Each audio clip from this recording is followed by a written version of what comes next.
কিন্তু কেউ নবান্ন পর্যন্ত পৌঁছতে পারেনি। দেখুন, এটা তো একটা গণতান্ত্রিক পদ্ধতি। আমরা আমাদের ঘরের মেয়ে অভয়ার জন্যে আগেও আমরা নবান্ন অভিযান করেছিলাম ছাত্র সমাজকে সামনে রেখে। এবার সরাসরি তার মা বাবা এই নবান্ন অভিযানটা ডেকেছে।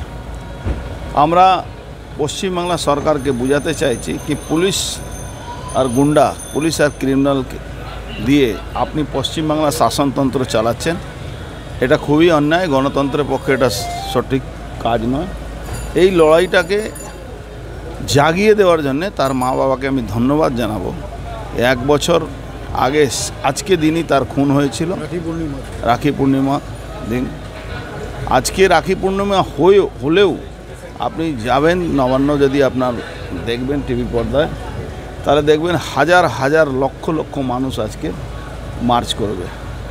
মমতা ব্যানার্জি ভয় পেয়েছেন, কন্টেনার লাগাচ্ছেন, ওই ব্যারিকেড ঝালাই করে দিচ্ছেন। এটা তো এটাই আমাদের জিত, এটাই আমাদের ভিক্টরি, কি আমরা এই লড়াইটাতে মমতা ব্যানার্জি সরকারকে নড়িয়ে দিতে পারি। মমতা ব্যানার্জি যে নট এ ফ্যাক্টর, সরকারকে নড়িয়ে দিতে পারছি, এটাই আমাদের বড় রাজনৈতিক ব্যক্তিত্ব কারা থাকছে উল্লেখযোগ্য।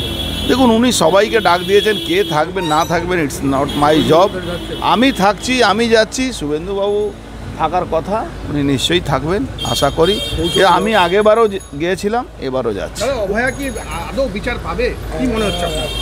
দেখুন, বিচার তো একটা সময় আসবে, কি যদি ভারতবর্ষের ন্যায় ব্যবস্থা, ভারতবর্ষের মমতা ব্যানার্জিকে যেভাবে দরকার ছিল প্রেসার দেওয়া, সেভাবে আমরা দেখিনি। হাইকোর্টের মামলাটা সুমোটো একজন চিফ জাস্টিস ছিলেন, নিয়ে চলে গেছিলেন। সেখান থেকে এই মামলাটা অনেকটা হয়েছে। কিন্তু আমরা বিশ্বাসী আন্দোলনই পথ দেখাবে, অভয়া বিচার পাবে। যেভাবে পুলিশ দিয়েছে নিরাপত্তা নিয়ে পৌঁছানো পারবে। আর মানেটা হলো কি মমতা ব্যানার্জি ক্ষমতা থেকে যাচ্ছেন, তার প্রমাণ উনি এই কাজটা করছেন।